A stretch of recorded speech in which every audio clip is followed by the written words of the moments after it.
So this is going to be a little bit of a different YouTube video compared to what I've done in the past, as I've mainly just done Q&As, and I wanted to switch it up with this as I want to give more insight into other topics that I like to talk about other than just questions that people ask, things that I may find interesting or that I think should be addressed more. So I want to start off this video by saying that I'm going to be covering one of my blog posts that I've done in the past.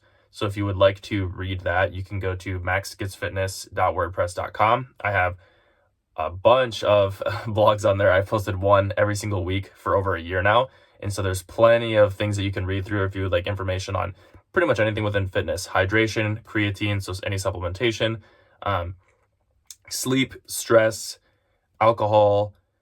I haven't covered marijuana use, but if that's something that people would like to know more about when it comes to fitness, then I can cover that as well. Otherwise, just training intensity, training at different ages. I mean, working through injury, really anything that you can think about, I've probably covered it so far, or if I haven't, I plan to. So go there if you would like to check out that. Otherwise, I want to talk about this in a video context comparative to just the blog post, because again, this was the first one that I made, so it's over a year old now. And so I thought that I might have more insight than I did a year ago. And I also think that for newer people in my audience, it would be good to know that I've covered this topic, and so they can get a new perspective on it. So the title of my blog post is "Why Should You Care About Mobility Training?" And that's probably going to be the title of the YouTube video to keep with a theme here. But I first talk about what mobility training is. Now, mobility training is essentially doing any form of stretching or movements with the intent to be able to be more flexible or be more able or mobile.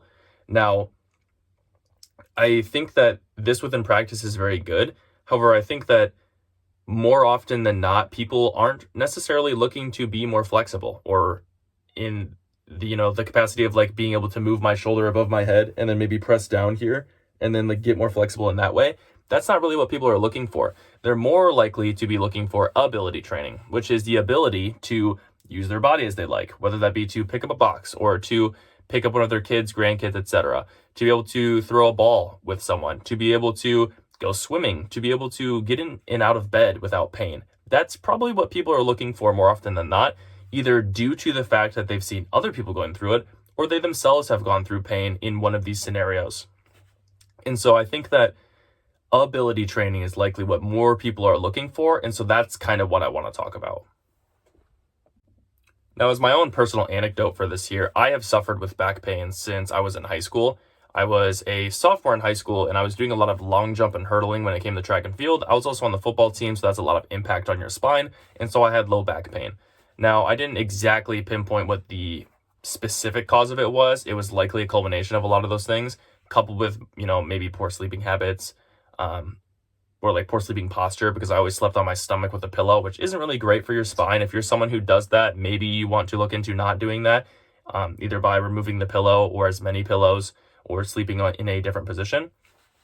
However, I went to the chiropractor, multiple different ones, I think like 3 probably, and they kind of all gave me the same answers until the third one, when they were more of a physical therapist. They did more sports background, and they started talking to me about how my sleep is definitely going to be one thing that I want to work on, but then I also need to do movements in order to kind of counteract those forces that are acting upon my body. So when I'm having that lower back pain, what I'm likely doing is I'm going to an anterior pelvic tilt, which is, as you can't see right now, but I'm shifting my hips forward in my lower back, so my belly button is pointing more forwards and my lower back is curving.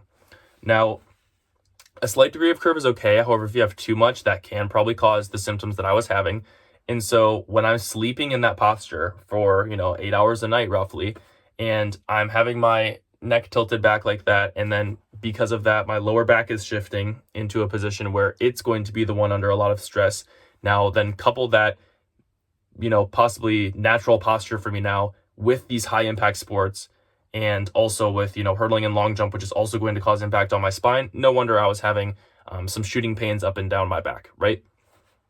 So what he suggested is that I work on laying on my back when I go to sleep. And so that took some time to do. And I also don't use a pillow anymore. So since high school, I've not used a pillow. I've not slept with a pillow underneath my head since high school.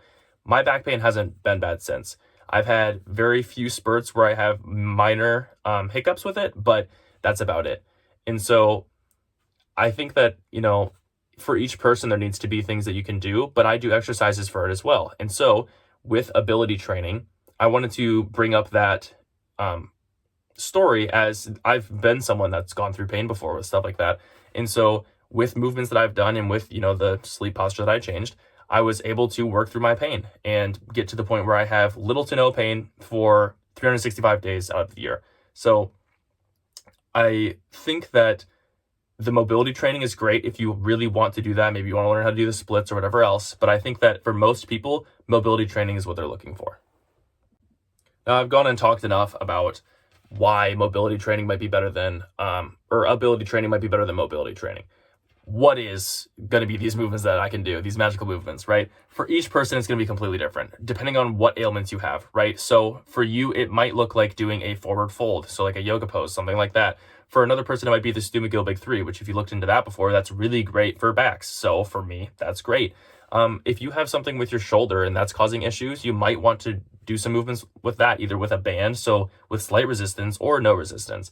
It comes down to working with someone or finding these movements that you can do and testing them to see if they help or hurt the things that might be, issues with your body. And so there's plenty of channels out there that specifically go over these things, and they give you videos on how to perform them for different ailments that you have. So if you want to look those up and do those, that's great. But the thing that I'm trying to get at is if you're trying to work on mobility in order to be able to be more able in your life, that's probably not the best approach. These movements for mobility could be helpful with it. However, we want to kind of treat the things that we're having issues with. And so for me, the movements that I did were like the Stu McGill Big Three, but I can do those weighted. So the side plank is one of them. If I want to do a side plank and hold a weight on my hip, and that's going to add more resistance that I have to hold up, targeting my obliques more, and I have to balance with my core more, I can do that. And so that's the biggest difference that I think with the ability training is that you can scale them up to difficulty, whereas mobility, you can scale it, but usually not using weights to scale. And so I think pushing our bodies a little bit more with weights that we can track and measure over time and build up our core strength or, shoulder stability or whatever else is going to be helpful long-term for us to not have issues. So if you're someone who has struggled with things in the past or, maybe fears that something, is hereditary in your family or whatever else, as far as like, bad shoulders, bad knee, whatever else, and you sense those things coming on or you want to be preventative of them, which in the best case scenario, we are preventative and not proactive after the fact, right? Then I think that ability training is probably great. It's not something that takes, every single day. You have to do it for an hour a day. It's not like, weight training or cardio, which can take longer periods of time. You could do 5 to 10 minutes every single day of this stuff, and it's not a big deal. Again, for, my back people out there that have issues with their back, this Stu McGill Big Three is a great way to start, right? So you're going to be performing those 3 movements, maybe, let's say twice a day, 5 minutes each. That's 10 minutes a day that you're dedicating towards something that is going to benefit you long-term. I don't see that in any way as impossible for anyone to take 10 minutes out of their day to do it. And I also don't see it as something where it's like a waste of time, right? If you're able to do it while watching TV, I think it's pretty good. So yeah, these are kind of my 2 cents on it. It was a shorter blog post. It was my first one that I ever did, but I think it's a topic that is interesting to me still, because I feel like most people focus on things after the fact, after they have pain and whatever else. And so ability training is a great way to go about getting through these problems and being able to get healthy, or in, again, the best cases, we're preventative of these things. So instead of waiting until we're hurt, maybe we start doing these things beforehand. So that's my 2 cents on ability training. If you would like coaching or you would like to contact me, I have Instagram, Facebook, TikTok, a blog. You can contact me through any of those. So max_gets_fitness or just Max Gets Fitness on all the platforms. Again, my blog, if you wanted to read this one, is maxgetsfitness.wordpress.com. If you want to contact me about coaching, then you can message me on any of those platforms and I will get back to you. I do custom coaching or pre-made coaching. I also have nutrition plans. My entire goal with coaching is to help people get into the best shape that they can for their goals. So whether that be trying to just work on their nutrition so they can lose weight, trying to work through workouts that way they can build more muscle, or a combination of both. I've also helped people with, specifically cardio training. So whether they're training with running, swimming, biking, whatever else. So if that is interesting to you, message me. I will for sure reach out to you after the fact with where we can go from there. So have a good day, everyone. Hopefully this has been insightful.